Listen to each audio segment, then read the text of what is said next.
Hello everyone, welcome to Redmen TV. Liverpool taking on Southampton, St Mary's at the weekend. We're here to preview it because that's what we do. Chris Pajak joins me, as does Ross Chandley and Tom Dutton as well. He spruced himself up for this one. Not really. We're all black. This is who you are. People can criticise you all they want, Tom, but you know what? They're idiots. Idiots. Yeah. What do you think? Chris, we're back into that stretch of games now where it's very hard to get individually enthused about the kind of run of games we're on, but then, you know, that's kind of where Liverpool's season has gone. What will be interesting about this game, Virgil van Dijk, the last time the two teams met was playing for Southampton. He's at us now. Undoubtedly, everyone's going to be ready. The press are going to be ready. Sky or whoever are going to be ready with all the packages lined up for Virgil van Dijk, whether it goes good or bad, and they're going to be praying that it goes bad. So Klopp's not going to start him. Klopp's won't pop in, you know what I mean? No, I think he's the type of person that will be knocking on Klopp's door this week, going, make sure you play me, make sure I'm in the start 11 for this one, because I've got a few things to prove to these fellas, because they've said some bad words about me since I've left and stuff like that. And you know, a lot of Southampton fans have talked about the fee, and the fee's ridiculous and it doesn't matter, but as I believe, Virgil van Dijk will become a key part of this Liverpool side moving forwards. So the fee's almost irrelevant. You've sorted the problem out. We'll see that from him. I'm thinking he's going to score one anyway. He's come so close in the last few weeks since that Everton one, where he's come from corners and stuff like that. But it's his all-round play. It just looks so calm. It just looks so much better than what I've seen at Liverpool for the last 5 years, and I don't even think he's in form at the moment. Yeah, no, absolutely, completely agree with that. I think there's a real good shout for him to score the goal and then pick up a booking for whipping the shirt off and flexing with JC written in daubed in paint on his chest on either pec. Okay. So the Carragher can go, oh yeah, no, he's You want to get a bet on Liverpool? Yeah. Where would you do that? What will Chris do? Will Chris have that and check out the starting 11 prediction show? Maybe that'll be in. Spoilers, it won't be, but you will be picking his first goal scorer and the starting 11 as well. Which you got right last week? No. Did you know? Oh no, you got the rumoured team correct. It's good though, isn't it? There was like a 5-minute spell of being like, yes, nailed on, at the screen grab at the ready, and then it's like, oh no, it's not that team. Yeah, we do feel for you. Look, Ross, the thing is, like, Virgil van Dijk's not the only one in that regard. Adam Lallana's going to be strangling at throats, ready to get into this game as well. Look, this is what happens when you've got a lot of Southampton players in your team. The issue I have, I think Kleiny returns for this one as well. You know, absolutely. Yeah. Get him in there. I'm a bit concerned that. And maybe there'll be examples of this that I'm not remembering, but I don't think our players tend to perform well. You know, the ex-Southampton players don't perform great in this match. It'd be lovely if this was the one where they did, because I think there might be a nice, perfect storm of circumstance in that regard. Adam Lallana's got a little bit of something to prove after his getting sent off for the unders. If he gets to not, similarly Virgil van Dijk's got, as I say, got a few people looking out for him. This would be a great time for them to actually turn it on big time. Yeah, you've got Sadio Mane and Dejan Lovren in there as well to put into the mix. I think any time you go back to your old club, you're always going to prove a point, regardless of fee or what they think of you. You just want to go, I've moved on, I've stepped up. Yeah. This is me now, and particularly after the last game, I thought Lovren played really well, especially with Virgil van Dijk, maybe going into the Southampton, go, you know, here's what you could have won. Here's what you sold for loads of money and bought no one with. But similarly, Sadio Mane's got a point to prove regardless whether it's Southampton or not. You know, I think he's been playing all right, but he just needs a couple of goals, and I think he'll just carry on the way he was last season. Yeah, and I think it's telling, isn't it, Tom, the Klopp loves putting people into high pressure situations. Loves it. Absolutely loves it. You've got to show them what they've been missing, and I mean, I know they can go, oh, we got the fee and that's fine, but you've got to go, there's a reason we wanted these players. Isn't this a bit like stealing someone's bird and then going round to their birthday party and necking with them when they're cutting the cake or something like? Is this sorted? I mean, I'm not saying I'm not cool with that. You know, if Liverpool want to take that approach, then been watching that Dele Alli video this week. But yeah, this is the thing, isn't it? You're right to some extent. They do have to kind of go and stick two fingers up to themselves, because they're going to get an absolute, it's going to be a hell of a time for them. They're going to get dogs abuse from minute 1 to minute 19. It's one of them where they're in the best positions to kind of do that. If Virgil van Dijk plays, every corner goes to him.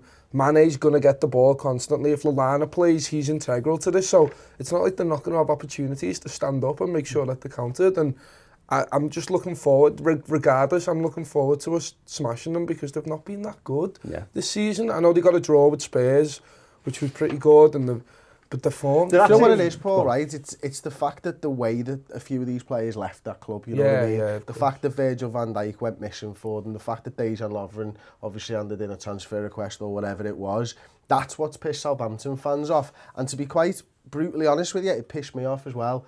But equally, begrudgingly, I've looked at Suarez and I've looked at Alonso and I've looked at their careers and gone, yeah, you went and you won trophies, fair play to you. Now, the lads playing for us haven't won trophies yet, but tell you what, we're not a couple of points above the relegation zone. We're in the top 4. So these lads are justified right now in making the decision that they made, because quite frankly, we're a better football club than them, with better players, and will always be that way. And they've made the right choice for their careers. Oh no, absolutely, completely agree. You're right. And this is the point we make about Liverpool as well, that pressure comes with being a Liverpool player. And I have been disappointed. Dejan Lovren, I've seen his head fell off a couple of seasons ago, big time in this game, didn't it? You know, and he ended up getting. Did he get subbed off? Or was it the other way around? But he was terrible. You know, and we know that can happen. I've actually got no idea how Oxlade-Chamberlain's performed in these games in the past, because obviously, you know, it's a long time removed from his Southampton days, but, you know, he's played a lot for Arsenal. He will come against. In fact, if anyone's watching who knows and has any idea of how well the Oxlade performed in these games, it'd be interesting to know in that regard, because we could put a solid ex-Southampton five-a-side team out if we really want. I think better than this. It's a big chance for Oxlade-Chamberlain as well, because he hasn't performed in these games. The ones where, because I'm guessing Southampton are going to be quite low blocks, a low block side, and he just hasn't really performed in them games where you've got a lot of the ball, you've got a lot of possession, and if he plays, I think I want to see him step up and really show that he can do it and make a name for himself ahead of Lallana. It's interesting. He's an interesting one because we saw him used as he came on as a replacement for the winger last week. We know he was starting to get games in midfield, but we've also talked about this notion that if you put him in the team from the start in midfield, you cost yourself a lot off the bench as well in terms of the pace of stuff. But equally, I mean, I don't know. I guess the solid approach with the Champions League looming is that we have to put our best foot forward in this. We have to look to get this game done as early as possible. I don't know. Yeah, it's always the way, isn't it? I mean, you want to be able to make a substitute on 60 minutes or something because you're a few goals up. Football doesn't really work like that. It doesn't really work like that in the Premier League very often either. And I think you're right, you do need to keep something back, but we'll come on to the preferred 11s later. I've got a little bit of a different way of looking at it.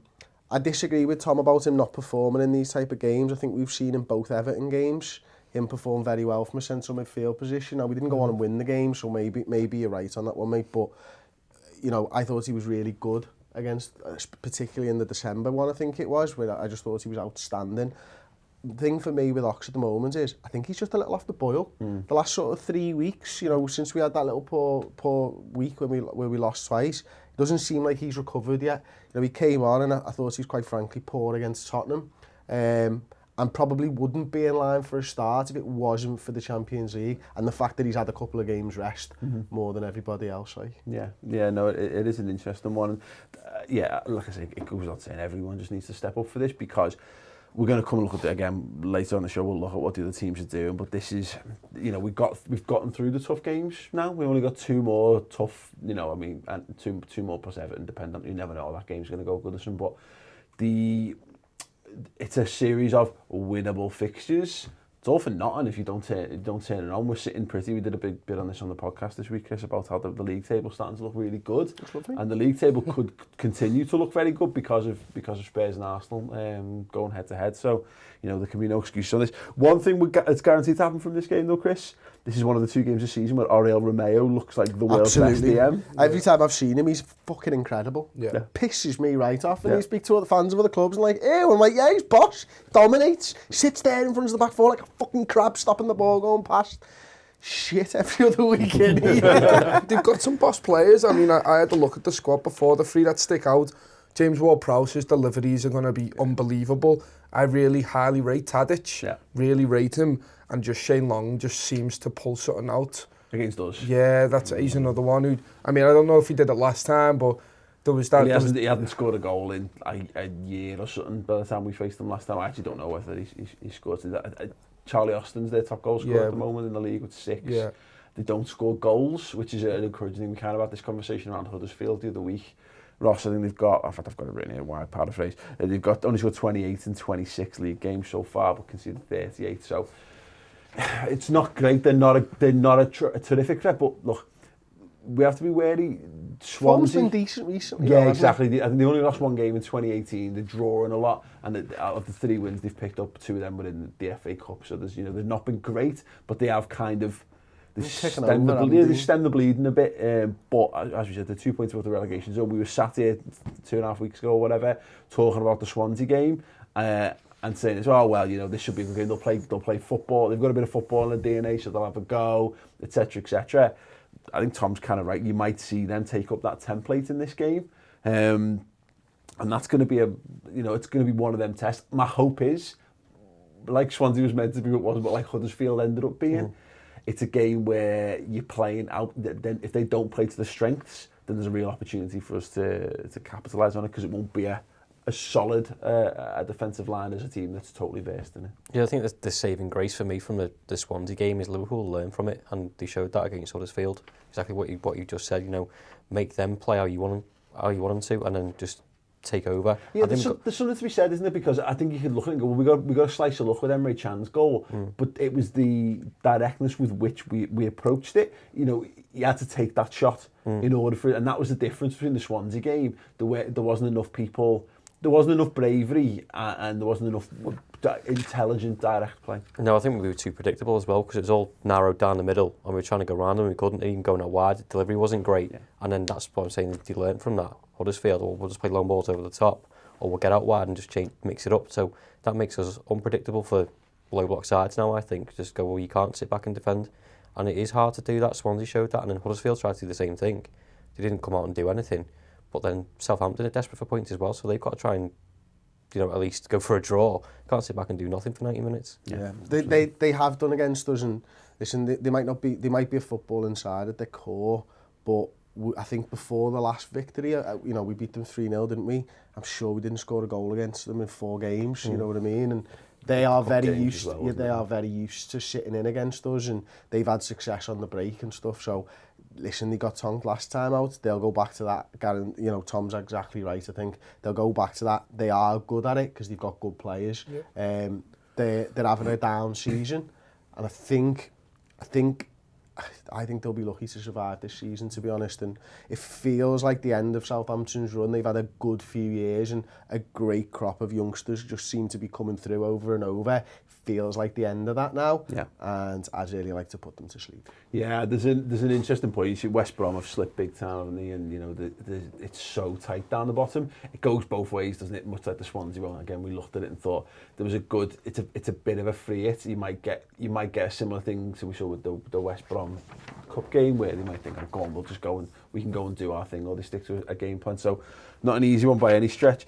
We're going to get a bit of an answer to this. I guess people preferred 11th, but it was interesting that we played Coutinho in the midfield at Anfield for this game, with the standard front three as it was, and it makes you wonder whether, we'll get into the specifics of the nuts and bolts of who we think in a minute, but Tom, for you, do we stick with a more, I guess we've called it like a more agricultural midfield, but it's not, a bit more of a robust midfield, or do we follow the template that we set out earlier in the season? Do you try to get some more creativity further down the pitch? It's weird. I want to see like we did with Huddersfield. I want to see us overlap. I want to see Henderson making that run on the wings. I want to see us overloading as much as possible and spreading it as much as possible. So I think it is agricultural, but it's not. I've got Oxlade-Chamberlain and Milner in my preferred, just because I think Milner's so intelligent at them runs, and I think Oxlade-Chamberlain's quite good on the edge and stuff. So it's hard because we don't have that player who can just rocket a shot in, really. Emre Can can, but not. He doesn't create his own space and then do it like Phil did. And I wonder, I'm interested to see how we're going to change our ways. I know we have done, but I want to see what Klopp can do. Yeah, absolutely. Cool. We'll come on to that in a moment. Before we do, Chris has done another phenomenal stats and tactics show over on the redmentv.com. If you're interested into the more, I know, in-depth stuff around Liverpool, not just us sat around with, you know, sex euphemisms talking about the mighty Reds, then yeah, go and have a little look at this show and see what he's up to. The blue indicates that Tottenham have won that. The green indicates that Liverpool have won that. You can see there's only 4 greens on that page. First half, let's take a look at it. We were fine. We were controlling the game much better. We were having more shots than them.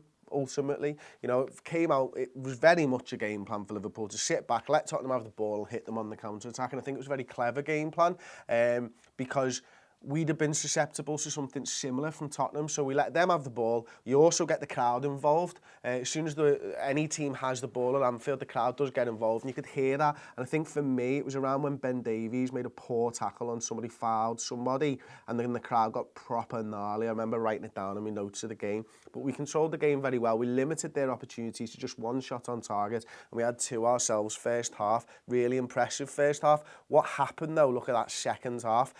The only ones that we tended to win were goalkeeper saves, offsides and yellow cards. And I think Tottenham really did control the game much better. Look, 72% possession compared to their 62% in the first half. And you could tell that Liverpool went into defensive mode. Liverpool went into, wow, we need to just stop them scoring a goal here, and that's what Liverpool did. And because of that, I think we tired, and because of that, our press was not getting there as often, and we weren't creating as many chances because we weren't winning the ball back as high up the field as we were previously. And then we were relying on defenders and midfielders to try and pick through Tottenham's press, and they were a little bit fresher than us, and that's kind of how the game went. And you can tell all that just from the statistics, which I find really, really interesting. So Liverpool definitely tired in that game. It was a tough game for us. Ultimately, a game we probably should have won, although maybe not deserved to win if you look at it without the emotion. Boss, yeah, if you want to get involved with that, go to redmentv.com. Try it free for a month, as well as a whole host of extra stuff, whether you're into the podcasting side of things or the video side of things. We've got every aspect of Liverpool FC covered at the moment. Perfect time to sign up. And you get that show every single week as well. Good work, Chris. Thanks, man. You're a wonderful man. Yeah. Okay, preferred 11s then. Tom, what have you got for us on the blackboard? So I've gone, I know it is the worst board out of all of them, but I've gone for a really attacking side. I've gone Trent, Matip, Van Dijk and Robertson, and that's just because I think we're going to have so much. It depends if Gomez is fit. If Gomez is fit, get him in so we can switch to a back three to cover for the break, which I think was fantastic. I could feel we saw something similar to that. It was perfect. Just there was no problems when they were on the break because we had that 3. But look, Trent, fine. It doesn't really matter. And then I think Matip's going to come in just because I like that ball straight to Bobby's feet. I think it bypasses so much, and I like that partnership, to be honest. And Henderson, Oxlade-Chamberlain and Milner, I mean, I kind of said what I thought before, and then the normal from free and just get goals. Like. So we, the one of interest then, in fact, I'll come to you, let's just go through them chronologically, so to speak, or clockwise. Yeah, we've all gone for Trent. Is this just because you don't think Gomez is going to be available, or you think this is the game for Trent? If he is available, I wouldn't put him in straight away, bearing in mind we're playing Porto next week and it'll be a bit more defensive and an away fixture. That's the reason I put him in. I put Van Dijk and Lovren just because I thought they did so well at the weekend, and I know there's been loads of rotation, but I think you can get into a stage now where just try and keep most of it as much as you can and make 1 or 2 changes, bearing in mind you're playing in the week. Robertson on form again. This midfield I think has been the best midfield in the past couple of months. Yeah. I just love watching it at the minute, and then any time I make a change it doesn't seem to work, and then like you said, if you get your result, take some of them off. Oxlade-Chamberlain, a bit of energy to come back on. You know what, I really like that midfield, and I toyed with something similar. Chris, I've gone quite different to everybody else. I've gone same reason for Trent is I think Gomez is more important for the Porto fixture. I've actually brought Moreno in. Now, a lot of my changes are down to the fact that I think we tired against Tottenham because we had so much work to do, and I think because it's such an important game midweek as well, I wanted to try and keep this side fresh, but also the side for Porto really fresh. So Robertson, for me, comes back in because he's the first choice left back. He comes back in the Porto game. give Moreno this one because I think we'll need Robertson in midweek. I've gone. Sorry on that. Any consideration to because Moreno was like, well, I don't know if he still is, but he was certainly the top assister at one point in the Champions League. No. Any consideration to that he's maybe better sorted? No consideration whatsoever. And the reason I've gone for Lallana and Wijnaldum in the centre of the park here is just again to keep that freshness there. Again, I think we tired massively. If it's not Lallana, if he's unavailable, then what I've done is I've put Alex Oxlade-Chamberlain on the wing because I think Mane or Salah needs a bit of a rest before Porto again. So we don't have that many options. I would like to see one of the front three rested, really. Yeah. And I think the safest bet is to rest Mane. Because, if we take Salah off, who's going to score goals? No, it's a good point. I think we're going to get this is a different type of test, isn't it, in that regard? Because we saw what we did when we rotated the cell, when we had two games a week throughout September to December, and it was some loads of changes, loads and loads. I think this is fascinating because I wonder whether he feels we've got enough in the legs from the substitutions we've been making. We took Mane off last week. We've still been doing that. Mane's not been completing games still, but you're right. It's where's Salah getting his rest from? Exactly. Where's Firmino getting his rest from? I think this might be a decent chance for him. I think it is telling that Ox hasn't had a start in a couple of weeks. I do think he's definitely in line for a start this weekend. My thinking on it was as much again. I agree with the Trent stuff, and given the type of game again, I've got no problem with him playing in these type of games because again, if you're talking about a low block thing, yada yada yada. Having someone who's just a bit better on the ball, who puts a better delivery in, is going to help you. The areas that he delivers from. We saw against Tottenham that he made a big change in the areas of delivery. I think against West Bromwich Albion or Swansea, it was West Brom, I think, loads of deep balls, loads of deep crosses. That's not what we want to see from him. We want to see him getting a little bit further forward and edge of the 18-yard line, edge of the 18-yard box, then whipping them balls in. We only made 3 crosses against Tottenham, I think it was. We're talking 12 against West Brom. And all from deep, and that's where we struggled and why we didn't complete so many passes. So Trent's a great call and his delivery is great. I think he just needs to have a little bit more confidence to take that ball a little bit deeper before he crosses the ball. Or moreover, what the choice of balls, because where he is great from the deep positions is actually through balls from that. The balls over the top were a really big threat, even in that Spurs game as well. But yeah, I went with Lallana for this and I kept Oxlade-Chamberlain out simply because I think we will keep that front three in every game possible between now and the end of the season. And again, if you need to keep things going, because this might be one of those games where we're 15 minutes to go and it's 0-0 and we're looking for something out of there that you want to be able to bring a bit of pace on. But equally, if you don't have to, it was a toss-up in mentality between what you want for an away European game. And again, having Oxlade-Chamberlain to start that game, and just his pace. I think having that pace frightens teams more in Europe than it does in the Premier League. And of course, he's got that extra European experience. He's probably the most European, in fact, he is, without a doubt, the most European experienced member of our squad, which is mad. So yeah, something in that regard. And I think the Lallana thing, as we said, he will be gagging to play this game. I think you can afford to carry a Lallana a little bit. You can take him off the 60. I don't think you're playing anyone in a key European away fixture that you're not guaranteeing's got 90 minutes in the legs, basically. So do you think there's a case for Ings to come in and play him alongside Salah as a 2, maybe? We could go back to that 4-4-2. We've talked about it. We played a lot of away games earlier in the season. We hit upon something, didn't we, with Mane playing left mid, Ox playing right mid, Salah in front with just to give Bobby a rest, because I think he's played pretty much he played so much football and he's so good at it, that's why he has. But look, Ings can do a job and I'd love to see him get off the mark. This is the perils of winning at the moment though, isn't it? Is that every game matters.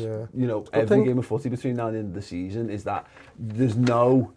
I think between September and December you can afford to say, all right, well, if we draw this Premier League game, we're largely fine because we haven't. I think that's a lot of the mentality behind why we've drawn so many games this season as well.